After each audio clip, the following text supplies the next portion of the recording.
2017 সাল থেকে অ্যাসালমের সময়ে নিয়োগ পাওয়া কর্মকর্তা ও কর্মচারীদের মান যাচাইয়ের পরীক্ষার সিদ্ধান্ত নেয় ইসলামী ব্যাংক।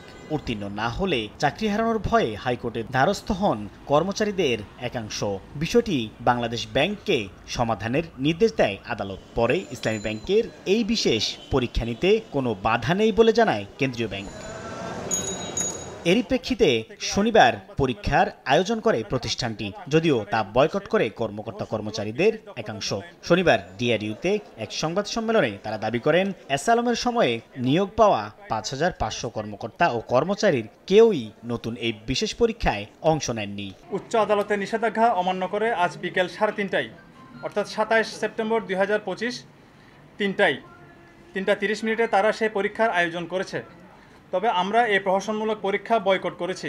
এদিকে বিষয়টি আদালতে বিচারাধীন থাকার পরও পরীক্ষা নেওয়া আইনের লঙ্ঘন বলে জানান বয়কট করা কর্মকর্তাদের আইনজীবী। আপত্তির বিষয়গুলোর ব্যাপারে কোনো ধরনের বর্ণনা না দিয়ে শুধুমাত্র বলে দিল এটা ব্যাংকের নিজস্ব বিষয়, অথচ দেখা যাচ্ছে এখানে আইনের পরিষ্কার ব্যত্যয় ঘটতেছে, অথবা যে আপত্তিগুলো তোলা হয়েছে আপত্তিগুলো গ্রহণযোগ্য নয় এ কথাও বলা হয়নি। ওনারা দিয়েছে 14 আগস্টের যেটা কম্পিটেন্সি, যেটা ইন দ্য গাইজ অফ মানে ওনাদেরকে টার্মিনেট বা ডিসমিস করার জন্য, এটা তো ওনারা করতে পারে না।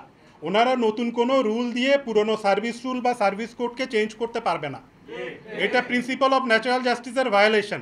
আদালতে পুনরায় পরীক্ষা বয়কট করা কর্মকর্তা ও কর্মচারীরা আবেদন করবে বলেও সংবাদ সম্মেলনে জানানো হয়। আমাদের যে নিয়োগ প্রক্রিয়া তৎকালীন এসআর পলিসি, ওটা কিন্তু অ্যাসালমেরও আগের ওই এসআর পলিসি অনুযায়ী সমস্ত নিয়ম নীতি মেনটেন করে কিন্তু আমাদের চাকরি হয়েছে। 17 পরে আরও অনেক চট্টগ্রাম ব্যতীত অন্যান্য জেলার যে লোক কর্মকর্তারা নিয়োগ পেয়েছেন, ওনারাও তো কিন্তু এই প্রক্রিয়াতে এবং এই এসআর পলিসি অনুযায়ী পেয়েছেন, তাহলে ওনাদের এই লিস্টে নাম নাই কেন?